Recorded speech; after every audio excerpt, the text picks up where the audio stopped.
Di video kali ini kita akan membahas tentang berbagai teori terbentuknya tata surya. Selamat menyaksikan.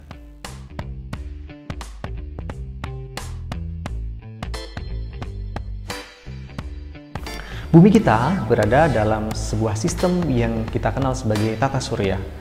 Nah, sistem tata surya ini merupakan salah satu sistem bintang yang berada dalam cakupan galaksi Bima Sakti. Lantas, apa yang dimaksud dengan sistem tata surya? Sistem tata surya adalah suatu kesatuan yang terdiri dari matahari sebagai pusatnya, dikelilingi oleh anggota-anggotanya yang terdiri dari planet-planet, bulan, meteor, komet, dan anggota lainnya yang terus bergerak. Dalam sistem tata surya ini, hanya matahari sajalah yang mampu memancarkan cahayanya sendiri. Sementara anggota dari sistem tata surya yang lain hanya bisa memantulkan cahaya.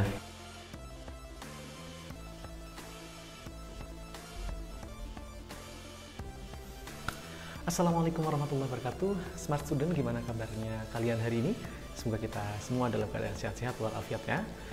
Oke, di kesempatan kali ini kita akan membahas berbagai teori terbentuknya tata surya. Saat ini kita semua tinggal dan hidup di planet bumi. Nah, lantas apa sih pentingnya bagi kita untuk mempelajari tata surya? Saat kita mempelajari tata surya, maka dinamika yang ada di dalamnya juga sama akan berpengaruh terhadap dinamika yang terjadi di planet kita. Demikian pula, terbentuknya planet bumi kita ini bersamaan dengan terbentuknya tata surya kalau kita lihat dari berbagai teori yang ada. Selamat menyaksikan.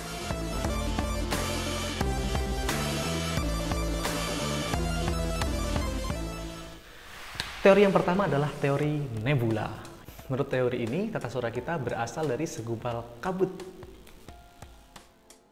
Menurut teori ini, tata surya kita terbentuk dari suatu nebula atau kabut tipis yang sangat luas. Nebula atau massa gas raksasa yang bercahaya ini berputar perlahan-lahan yang kemudian secara berangsur-angsur mendingin, mengecil, dan mendekati bentuk bola. Rotasi yang terjadi semakin lama semakin kencang sehingga mengakibatkan bagian tengah dari massa tersebut menjadi menggelembung. Akibatnya lingkaran materi tersebut terlempar keluar. Lingkaran inilah yang kemudian mendingin, mengecil, hingga akhirnya menjadi planet-planet.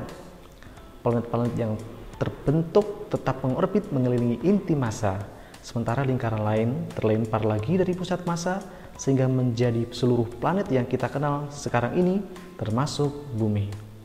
Pusat massa tersebut adalah matahari.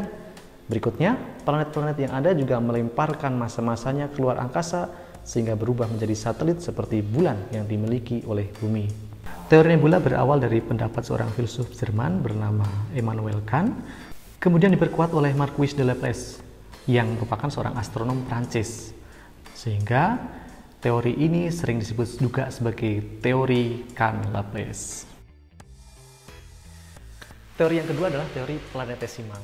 Ya, planetesimal adalah benda kecil yang berwujud padat yang mengelilingi sebuah benda besar yang berupa gas. Teori planetesimal mengemukakan bahwa suatu ketika sebuah bintang melintasi ruang angkasa dengan cepat dan berada sangat dekat dengan matahari. Bintang yang sangat dekat tersebut rupanya memiliki daya tarik yang besar sehingga mengakibatkan pasang di bagian gas panas matahari. Karenanya, terdapatlah massa gas dari matahari yang terlempar keluar dan mulai mengorbit pada matahari. Namun, karena daya tarik yang masih banyak dimiliki matahari, maka massa gas tersebut tertahan dan bergerak mengelilingi matahari. Massa gas ini lama-kelamaan menjadi dingin dan terbentuk menjadi cairan yang lalu memadat. Massa tersebutlah yang saat ini kita kenal sebagai planet, termasuk planet bumi kita. Teori ini muncul pertama kali sekitar tahun 1900. Pertama kali dikemukakan oleh seorang astronom bernama Forrest Raymond serta seorang ahli geologi bernama P.C. Chamberlain dari Universitas Chicago. Teori planetesimal didasarkan pada pengamatan bahwa beberapa bintang di langit nampak tidak pernah berhenti bergerak. Suatu ketika, bintang yang terus bergerak tersebut melintas sangat dekat dengan matahari. Lalu karena adanya gaya gravitasi, maka terjadilah gaya tarik-menarik antara matahari dan bintang yang melintas tersebut. Terjadilah pasang yang mengakibatkan terbentuknya planet-planet. Planet-planet yang terbentuk ini yang mungkin mengikuti bintang yang lewat tadi. Yang ketiga adalah teori pasang surut. Teori pasang surut atau teori pasang ini juga dikenal sebagai teori ide benturan. Dalam teori ini, disebutkan bahwa planet-planet awalnya terbentuk secara langsung oleh gas asli matahari yang tertarik oleh bintang yang melintas sangat dekat dan nyaris bersinggungan dengan matahari. Teori ini memang hampir sama dengan teori planetesimal.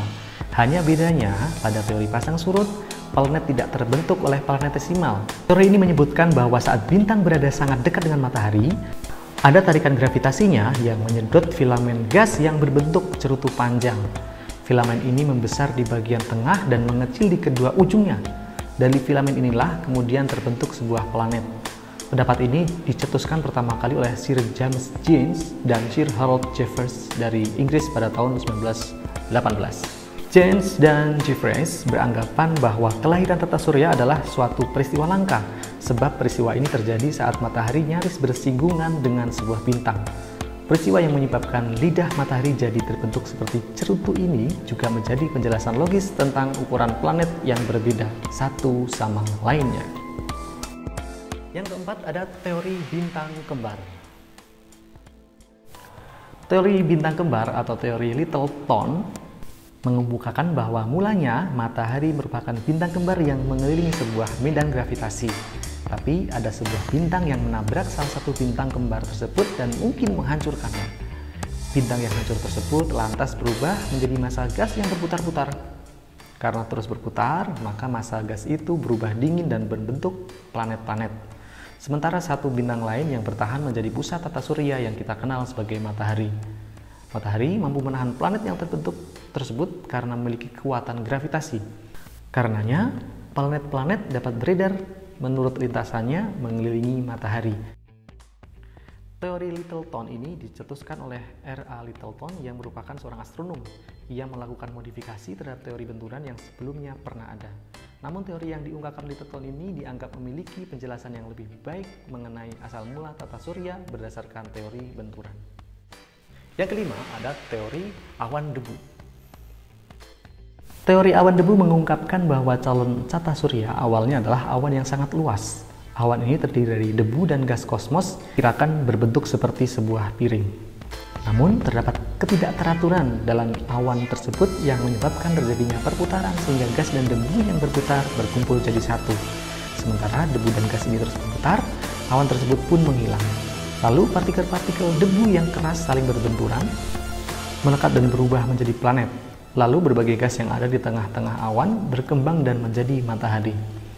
Teori awan debu ini dicetuskan oleh Fred L. Whipple yang merupakan seorang astronom asal Amerika Serikat. Jika ditelusuri dari prosesnya, teori ini seolah merupakan pengembangan teori nebula.